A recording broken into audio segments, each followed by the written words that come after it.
সম্মানিত দর্শক আসসালামু আলাইকুম। আমি ফাতেমা বলছি নারায়ণগঞ্জ থেকে। সবাইকে ওয়েলকাম জানিয়ে শুরু করছি নতুন আরও একটি লাইফস্টাইল ব্লগ। আশা করছি সম্পূর্ণ ভিডিওটি শেষ পর্যন্ত দেখবেন, ইনশাল্লাহ ভিডিওটি ভালো লাগবে।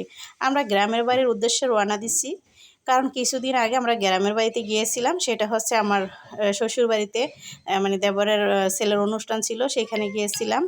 কিন্তু ভাবছিলাম যে আসার সময় বাবার বাড়ি হয়ে আসব, কিন্তু সেটার হয়ে আসা হয় না।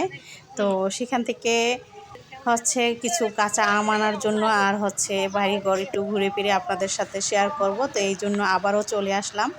এখানে তো অনেক আম গাছ আছে, কিন্তু অন্য সময় মা আসে আর কি, আইসা আমগুলো মানে ছোট থেকে বড় করে পাহারা দেয়। তো এবার আর মা অসুস্থ কারণে আসতে পারতেছে না, তাই হচ্ছে এমনি পড়তেছে, যার যেটা মন চাইতেছে নিতেছে, খাইতেছে। তো বলতেছে যে আমি তো আর এবার যাইতে পারবো না, তো অন্য সময় তো আমি থাকি, তারপর তোমাদের জন্য পাঠাই, আর এবার তোমরা যে যার যেরকমভাবে মন চায় তোমরা নিয়ে আসো। তাই আমি চলে আসলাম। এই তো এখন আলদি বাজার, এখানে হচ্ছে কমল ঘোষের মাডার দোকান, এটা হচ্ছে ভাইরাল। তো এখানে কিন্তু অনেক জায়গা থেকে এই মাটা খাওয়ার জন্য আসে। তো আমরাও সেখানে নেমে খেয়ে নিয়েছিলাম। তারপর হচ্ছে এটা কি ওইখানের যে হোটেল, সেখানে আমরা ঢুকছি, কারণ ওইটা 2টা টাইম বেজে গেছিলো। তো আমাদের বাসায় এসে খাওয়া দাওয়া করতে করতে আবার দেরি হয়ে যাবে, যেহেতু বাসায় কেউ থাকে না, তাই আমরা ওইখান থেকেই খাওয়া দাওয়া করে তারপর হচ্ছে ট্রলারে উঠলাম।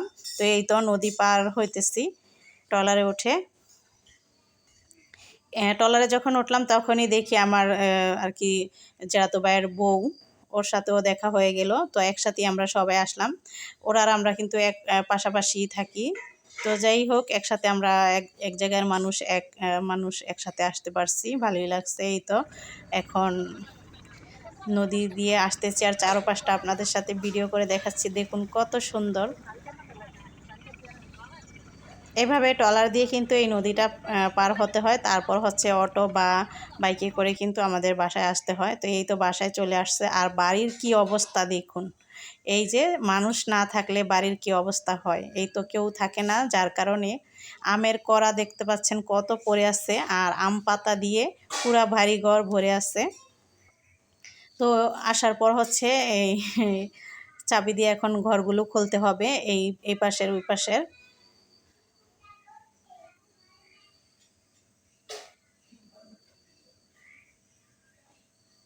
তো দেখুন এই তো এখন ভাবি যাচ্ছে ঘরের দরজা খোলার জন্য চাবি নিয়ে।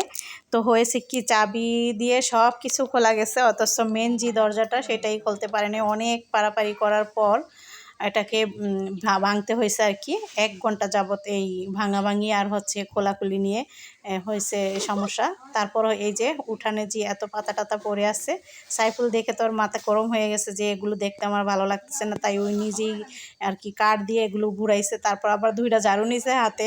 কখনো ও কিন্তু এই ফার্স্ট টাইম হাতে ঝাড়ু নিয়ে এসছে, কখনো ঝাড়ু টাড়ু দেয়নি। তো এই যে উঠান পরিষ্কার করতে লেগে গেল, আর ভাবি হচ্ছে ভরে ভরে এগুলো নিয়ে ফেলে দিব আর কি।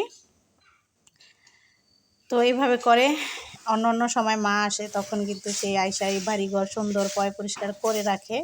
তো ওই যে মুরব্বীরা যখন বাসায় না থাকে তখন বাড়িঘরের যে অবস্থা হয়, অন্য সময় তো মা আসে, তারপর পাকা আম থাকে, তখন আমরা যে আর কি যাই আর কি, যার বেড়াইতে যাওয়ার ইচ্ছা থাকে তখন যাই। তারপর ভাবি আবার এই যে ঘরটর আমি ঝাড়ু দিয়ে দিলাম, ভাবি আবার এগুলো মুছতেছে। একদম ধুলাবালি পড়ে আছে, সব কিছু পরিষ্কার করে নিচ্ছে। তো আমরা এখন হচ্ছে ওদেরকে একটু চিপ ভেজে দিচ্ছি। সাইফুল আর আমার ভাইয়ের মেয়ে বলতেছে ওদের ক্ষুধা লেগে গেছে, তো ওদেরকে চিপ ভেজে দিলাম।